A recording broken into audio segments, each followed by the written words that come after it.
Hey, what's going on YouTube? Chris Boger here with the deck pro of Qliphort. I know George recently did one on my channel. In fact, it's the last video. But my list is different, and this is one I will most likely be playing at Nationals. Minus the fact that I'm missing cards. But anyways, we're going to get straight into it. Our tributes are Killer, best card on the deck. He auto-wins games, so I chose to play him, even though he breaks a little more. One disc. You don't have to decay as much anymore. It's a stun deck, obviously. And so he's at 1. If you need to punish your opponent or game them, you have him. He's searchable. He's also 28. 3 stealth, best card in the deck. He causes really scary chain links. You can bounce and recycle your own stuff. You can bounce their stuff. Absurd. That's all you play. I don't play Shell anymore. I just never used it, so I was like, why would I play it? It's cloggy. You'd think a reason you'd play it is because it's a 9 scale, but it's really suboptimal, and yeah. 2 scout. That's obvious. 1 monolith, it's obvious. And 1 cat. 1 cat as opposed to 2. 2's cloggy. It's not necessary for the deck to function, though it is good, so you still play it at 1. With scout, obviously. It's quite good. Next, we got our tribute fodders. 3 helix and 2 carrier. Helix is the one that destroys spells and traps, and carrier is the one that bounces a monster. The reason you play 3-2, well, the reason I am playing 3-2, is spells and traps are better to hit, especially if you don't main MSTs, and you don't really need to bounce monsters all too often. It's not generally your problem. Yeah, that's pretty much that. Whew. Alright, and last of the rosters, we have 2 Effect Veiler. It's a good hand trap. You wouldn't want to play Maxi in this. It's just mediocre. Veiler's a little better in my opinion. It's also just a tuner. You could use it for that, but you won't.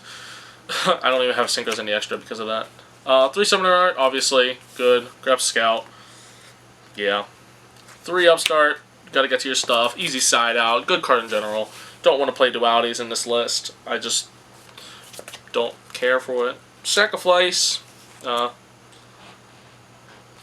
it's at 1 now, but still really good. 2 Forbidden Chalice, card's absurd. It's Effect Negation, it's a back row card, it lets you manipulate. Reason it's really good in this deck, though, it's like Barbaros back in TG format. You manipulate your monsters that are negated by their normal summon and damage step and make them full, or bigger than full, in fact. They battle into a carrier or a helix, damage step chalice, they become 28, and these become 32. So, lets you out a lot of things, lets you do a ton of damage. Just a very good card in general in the deck. We have a Raigeki because it's a Dijin out, and it's just very good, obviously. And we have our Book of Moon because it's Dijin out. It's a Valkyris out. Very good card at 1, obviously. Floodgates. We only play 5 of them. Emptiness, Skill Drain, Recreate. 2 lose 1 turn. Lose a turn of 3 I think is cloggy. You really don't need 3. It's pretty good against Necros, though. Recreate, it's really good against Necros, and it's searchable, so you only need 1. Skill Drain's at 1, Emptiness is at 1. I think there's a good explanation to those. 2 Mind Crush, really good card against practically every deck in the format. Really skillful card, too. And also really awkward to play in this deck, because if you mess up, you won't have cards in hand, and you won't be able to activate it. So don't get greedy. Make sure you have hand for Mind Crush. 2 Fiendish Chain. This card's still pretty good. You can bounce some stealth. It negates more effects. So we have 2 Veiler, 2 Chalice, and 2 Fiendish. And it stops battles too, so you can protect stuff. But yeah. And then we play 4 more traps.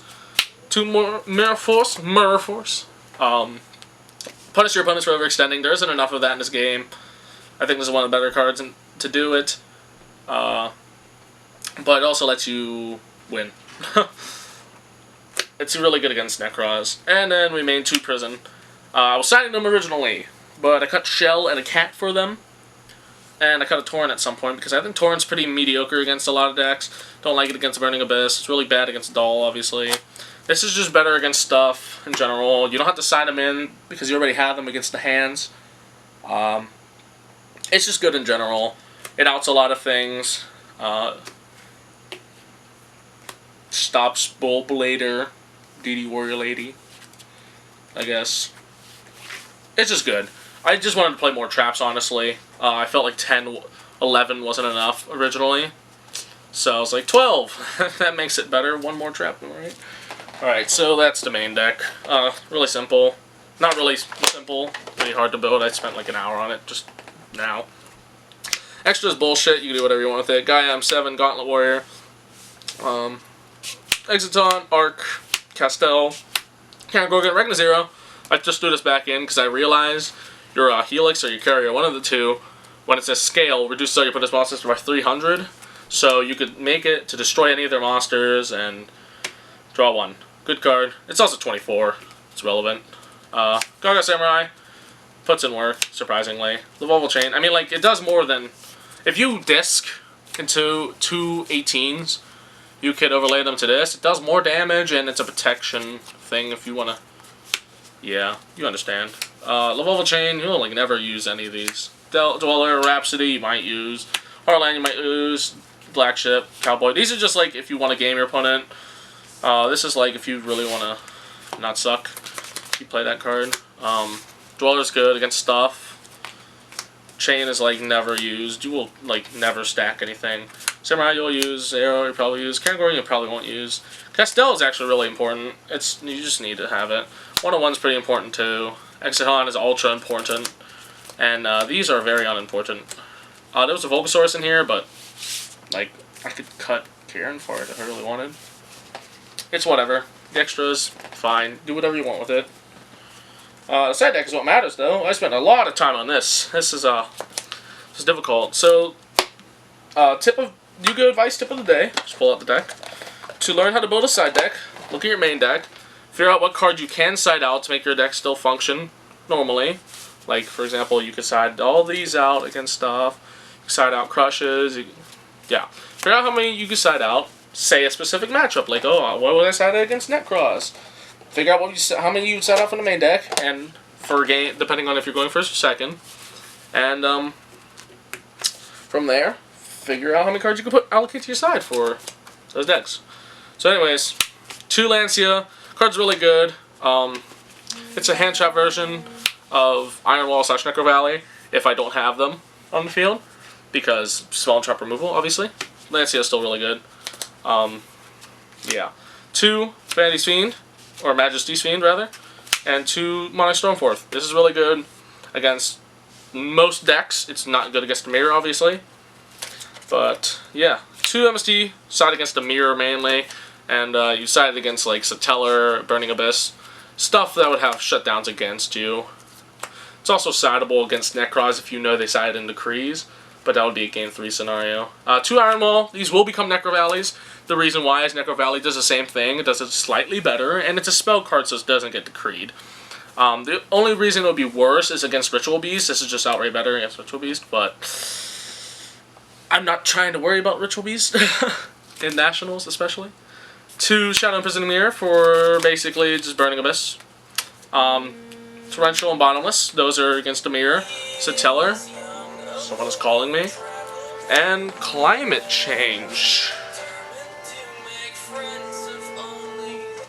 Okay, that was weird.